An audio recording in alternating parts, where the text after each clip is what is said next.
Hi friends, ನಾನು ನಿಮ್ಮ ಕಾವ್ಯ. So ಇವತ್ತು ನನ್ನ ಮಿನಿ ವ್ಲಾಗ್ ಏನಿದೆ ಅಂತಂದರೆ, ಇವತ್ತು ಬಾಲ್ಕನಿ ಫುಲ್ ಕ್ಲೀನಿಂಗು, ಪ್ಲ್ಯಾಂಟ್ಸ್ ಎಲ್ಲ ಫುಲ್ ಕ್ಲೀನಿಂಗು, ಜೊತೆಗೆ ನಾನಿವತ್ತು ನನ್ನ ಕಿಚನ್ ಕಿಟಕಿನ ಕ್ಲೀನ್ ಮಾಡ್ತಾಯಿದ್ದೀನಿ. ಸೊ ಅದು ಹೇಗೆ ಕ್ಲೀನ್ ಮಾಡ್ಕೊಂಡಿದ್ದೀನಿ ಅನ್ನೋದು ಒಂದು ವೀಡಿಯೋ. ಯಾಕೆ ಅಂದರೆ ಈಗ ಕೆಲವ್ರಿಗೆ ಗೊತ್ತಿರುತ್ತೆ, ಒಳಗಡೆಯಿಂದ ನಾವು ಕಿಚನ್ ಕಿಟಕಿ ಏನಿದೆ ಅದನ್ನು ಕ್ಲೀನ್ ಮಾಡ್ಕೋಬೋದು. ಸೊ ಹೊರಗಡೆಯಿಂದ ಹೇಗೆ ಕ್ಲೀನ್ ಮಾಡೋದು ಅಲ್ವಾ?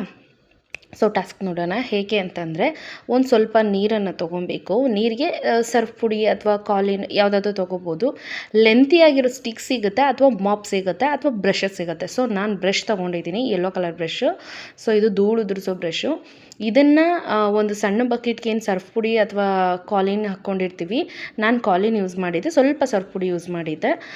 ಫ್ರೇಗ್ರೆನ್ಸ್ಗೋಸ್ಕರ ಅವೆರಡು ಚೆನ್ನಾಗಿರುತ್ತೆ ಅಂತ ಅದನ್ನು ಯೂಸ್ ಮಾಡಿದ್ದಷ್ಟೇ. ಸೊ ಅದನ್ನು ಒಂದು ಸತಿ ಡಿಪ್ ಮಾಡಿಕೊಂಡು ಬ್ರಷಿಂದ ಸ್ಕ್ರಬ್ ಮಾಡ್ತಾಯಿದ್ದೀನಿ. ಸೊ ಅಷ್ಟು ಹೈಟಿಗೆ ನಾರ್ಮಲಾಗಿ ಹೋಗುತ್ತೆ. ಆ ಥರ ನಾನು ನೀರು ಕೂಡ ಹಾಕ್ತಾ ಇರೋದು ಬಂದು ಯಾವ ಥರ ಹಾಕ್ತಿದ್ದೀನಿ ಅಂದರೆ, ಈ ಪಾಟ್ಗೆ ಸ್ಪ್ರೇ ಮಾಡೋ ಅಂಥದ್ದು ಒಂದು ಬಾಟಲ್ ಬರುತ್ತೆ. ಸೊ ಆ ಬಾಟಲ್ನಿಂದ ನಾನು ಇಲ್ಲಿಂದ ಅಷ್ಟು ದೂರಕ್ಕೆ ಸ್ಪ್ರೇ ಮಾಡಿದೆ. ಬಟ್ ಪರವಾಗಿಲ್ಲ, ಅದು ತುಂಬ ಚೆನ್ನಾಗಿ ಯೂಸ್ ಆಯ್ತು ನನಗೆ. ನಾನೊಂದು ತಲೆ ಓಡಿಸಿದ್ದೀನಿ ಅಂದರೆ ಈ ರೇಂಜಿಗೆ ಓಡಿಸಿದ್ದೀನಿ. ಗ್ರೇಟ್ ನಾನು. ಸೊ ಇವಾಗ ಏನಾಯಿತು, ಇದನ್ನು ಸ್ಪ್ರೇ ಮಾಡಿ ಕ್ಲೀನ್ ಮಾಡಾದ್ಮೇಲೆ ನಾನು ನೆಕ್ಸ್ಟ್ ಬಂದು ನನ್ನ ಚಪ್ಪಲಿ ಸ್ಟ್ಯಾಂಡನ್ನು ಜೋಡಿಸ್ಕೊತಾ ಇದ್ದೀನಿ. ಸೊ ಜೋಡಿಸ್ಕೊಳ್ಳೋದಕ್ಕೆ ನನಗೆ ಇದು ಈಗ ಎಮರ್ಜೆನ್ಸಿಗೆ ಅಂತಂದರೆ, ಈಗ ಯಾರನ್ನಾದ್ರೂ ಕರೆಸ್ಬೇಕಂದ್ರೆ ಸ್ವಲ್ಪ ಕಷ್ಟ ಆಗುತ್ತೆ ಅಂತ ನಾನು ಈ ಥರ ಸ್ಟಿಕ್ಕರನ್ನು ಅಂಟಿಸ್ಕೊಂಡಿದ್ದೀನಿ. 3 ಅಂಟಿಸಿದ್ದೆ, ಅದು 1 ಬಿದ್ದೋಯ್ತು. ಸೊ ಇವೆರಡೂ ಈಕ್ವಲಾಗಿ ಅಂಟಿಸಿ ಹಾಕ್ಕೊಂಡಿದ್ದೀನಿ. ಅಷ್ಟೇನು ರಿಮೂವ್ ಆಗೋ ಸೀನ್ ಇರಲಿಲ್ಲ, ಬಟ್ ಓಕೆ, ಚೆನ್ನಾಗಿದೆ.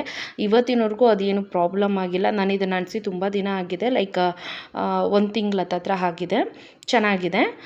ಆಮೇಲೆ ಇದೂ ಅಷ್ಟೇ, ನಾನು ಆ ಕಡೆ ಈ ಕಡೆ ದಾರ ಕಟ್ಟಿ ಮಧ್ಯದಲ್ಲಿ ಒಂದು ಸ್ಟಿಕ್ ಇಟ್ಟಿದ್ದೀನಿ. ಸೊ ಸ್ಟಿಕ್ ಬಂದು ಬ್ಯಾಲೆನ್ಸ್ ಇವಾಗಿರುತ್ತೆ, ಬೀಳಲ್ಲ ಅಂಥೇಳಿ. ನಾವು ಇಲ್ಲಿ ಅಪಾರ್ಟ್ಮೆಂಟಲ್ಲಿ ಇರೋ ಕಾರಣ ಇದೆಲ್ಲ ನೆಲ ಒರೆಸ್ಬೇಕಾದ್ರೆ ಅದು ಗಲೀಜು ಹಾಗೇ ಇರುತ್ತೆ. ಸೊ ಕಸ ಎಲ್ಲ ತೆಗಿಯುವಾಗ ಅದೆಲ್ಲ ಹಾಗೆ ಬಿಟ್ಟು ಹೋಗ್ತಾರೆ ಅನ್ನೋ ಕಾರಣಕ್ಕೆ ನಾನೇನು ಮಾಡಿದ್ದೀನಿ, ಸೊ ಇದನ್ನು ಮೇಲಕ್ಕೆ ಎತ್ತಿ ಕಟ್ಟಿದ್ದೀನಿ. ಸೊ ಇವಾಗ ನೆಲ ಒರೆಸ್ಕೊಳ್ಬೇಕಾದ್ರೆ ನೀಟಾಗಿ ಒರೆಸ್ಕೋತಾರೆ. ಸೊ ಇಲ್ಲಿ ಮೇಂಟೆನೆನ್ಸ್ ಅವರೆಲ್ಲ ಕ್ಲೀನಾಗಿ ಒರೆಸ್ಕೊಳ್ಳೋದಕ್ಕೋಸ್ಕರ ನಾನು ಈ ಥರ ಸ್ಟಿಕ್ಕೆಲ್ಲ ಇಟ್ಟು ಬ್ಯಾಲೆನ್ಸ್ ಇವಾಗ ಮಾಡ್ಕೊಂಡಿದ್ದೀನಿ. ಇದೊಂದು ಕಟ್ಟಿಗೆ ಪೀಸ್ ಏನು ಕಟ್ಟಿದ್ದೀವಿ, ಇದು ತುಂಬ ಬ್ಯಾಲೆನ್ಸಿವ್ ಆಗಿರೋದ್ರಿಂದ ಬೀಳೋದೇ ಇಲ್ಲ. ಅದು ಎಷ್ಟು ಸ್ಟ್ರಾಂಗ್ ಆಗಿತ್ತು. ಬಟ್ ಒಳ್ಳೆ ಐಡಿಯಾ ಸಿಕ್ತು ನನಗೆ. ಸ್ಪೇಸ್ ಕೂಡ ತುಂಬ ಚೆನ್ನಾಗಿತ್ತು. ಹಾಗಾಗಿ ನಾನು ಈ ಥರ ದಾರ ಕಟ್ಟಿ ಈ ಥರ ಇಟ್ಟಿದ್ದೀನಿ. ಸೊ ನಾನು ರೆಗ್ಯುಲರಾಗಿ ಯೂಸ್ ಮಾಡೋದೆಲ್ಲ ಆ ಕಡೆಗೆ ಇಟ್ಕೊಂಡು, ಯಾವ್ದು ಯೂಸ್ ಮಾಡಲ್ಲ ಅದನ್ನು ಈ ಥರ ಇಟ್ಟಿದ್ದೀನಿ. ಲೈಕ್ ಶೂಸ್ ಅದು ಇದು ಇದರಲ್ಲಿ ಇಟ್ಟಿದ್ದೀನಿ. ಇನ್ನು ಇದಾದಮೇಲೆ ನಾನು ನೀರು ಹಾಕಿಬಿಟ್ಮೇಲೆ ಇದು ಸ್ವಲ್ಪ ಫುಲ್ ಕ್ಲೀನಾಗೋಗಿದೆ. ನೋಡ್ಬೋದು ನೀವು, ಕಿಟಕಿ ಅಂತೂ ಸಿಕ್ಕಾಪಟ್ಟೆ ಕ್ಲೀನಾಗಿದೆ. ಅದು ಬ್ರಷ್ ಮಾಡೋದ್ನಲ್ಲ, ಅದರಿಂದನೇ ಮೇ ಬಿ ಕ್ಲೀನಾಗಿದ್ದು. ಅದು ಒಂದೇ ಸತಿಗಂತೂ ಶೋರ್ ಹೋಗಲ್ಲ. ಮ್ಯಾಕ್ಸಿಮಮ್ ಒಂದು ತಿಂಗಳಲ್ಲಿ ಒಂದು 3 ಸತಿ ಮಾಡಿದ್ರೆ ಸರಿ ಹೋಗುತ್ತೆ. ಅಂದರೆ 2 ವಾರ 1 ವಾರ ಬಿಟ್ಟು ಕ್ಲೀನ್ ಮಾಡಿಕೊಂಡ್ರೆ ಭಾನುವಾರ ನಿಮಗೆ ಫ್ರೀ ಇದ್ದಾಗ ಮಾಡ್ಕೋಬೋದು. ನಮ್ಮನೆ ಕೆಳಗಡೆ ಕಿಟಕಿ ಅಂತೂ ನೀವು ನೋಡಿದ್ರೆ ಮೂರ್ಛೆ ಹೋಗ್ಬಿಡ್ತೀರಾ. ಅವರಂತೂ ಬ್ಯಾಚುಲರ್ಸ್ ಇದ್ದಾರೆ, ಹಾಗಾಗಿ ಅವ್ರು ಏನೂ ಕೆಲಸ ಮಾಡ್ಕೊಂಡಿಲ್ಲ. ಬಟ್ ಇದು ನಮ್ಮ ಕಿಟಕಿನೂ ಹೀಗೆ ಇತ್ತು ಅನ್ಕೋಬೋದು. ಸ್ವಲ್ಪ ಹೀಗೆ ಇತ್ತು. ನಾನು ಒಂದು ಸತಿ ವೀಡಿಯೋ ಮಾಡ್ಕೊಂಡಿರಲಿಲ್ಲ, ನೆಕ್ಸ್ಟ್ ಟೈಮ್ ನಾನು ವೀಡಿಯೋ ಮಾಡ್ಕೊಂಡಿದ್ದೀನಿ. ಈ ಕಿಟಕಿ ನೋಡಿ, ನಮ್ಮ ಕಿಟಕಿ ನೋಡಿದ್ರೆ ನಿಮಗೆ ಡಿಫ್ರೆನ್ಸ್ ಗೊತ್ತಾಗುತ್ತೆ. ಸೊ ಇವಾಗ ಈ ಥರ ಇದೆ ಇದು ಕಿಟಕಿ. ಈಗ 1 ವಾರ ಬಿಟ್ಟು ಮತ್ತೆ ಇದನ್ನ ಇದು ಮಾಡಬೇಕು. ಆದರೆ ಆ ಪೇಂಟೆಲ್ಲ ಅಂತೂ ನಿಜವಾಗ್ಲೂ ಹೋಗಲ್ಲ ಫ್ರೆಂಡ್ಸ್. ಯಾಕೆಂದರೆ ಅಷ್ಟು ದೂರ ಸ್ಪ್ರೇ ಮಾಡೋ ಅಷ್ಟೆಲ್ಲ ಆಗಲ್ಲ, ಮತ್ತು ಅದನ್ನು ಸ್ಕ್ರಬ್ ಮಾಡೋದಕ್ಕೂ ಆಗಲ್ಲ, ಏನೂ ಇಲ್ಲ. ಅದಾದಮೇಲೆ ನನ್ನ ಮನೆ ಮುಂದೆ ಏನಿದೆ, ಒಂದು 4 ಕಲ್ಲಿದ್ದಾವೆ, ಒಂದು 3 ಕಲ್ಲಿದೆ.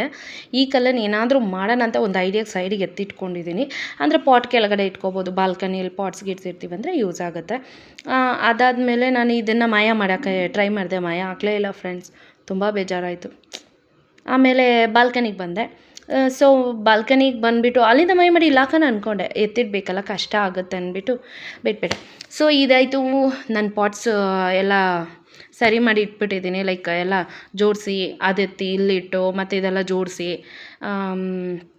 ಗಿಡಕ್ಕೆಲ್ಲ ನೀರು ಹಾಕಿ ನೋಡಿ. ಅಲ್ಲಿ ಪ್ಲ್ಯಾಂಟಿಗೆ ಹಾಕೋದಕ್ಕೆ ಅಂತ ಒಂದು ಬಾಟಲ್ ಇಟ್ಟಿದ್ನಲ್ಲ, ಸೇಮ್ ಅದೇ ಬಾಟಲಿಂದನೇ ನಾನು ಸ್ಪ್ರೇ ಮಾಡಿರೋದು. ಇದಾಗಿತ್ತು ನನ್ನ ಮಿನಿ ವ್ಲಾಗ್ಸ್. ಸಬ್ಸ್ಕ್ರೈಬ್ ಮಾಡಿ, ಲೈಕ್ ಮಾಡಿ.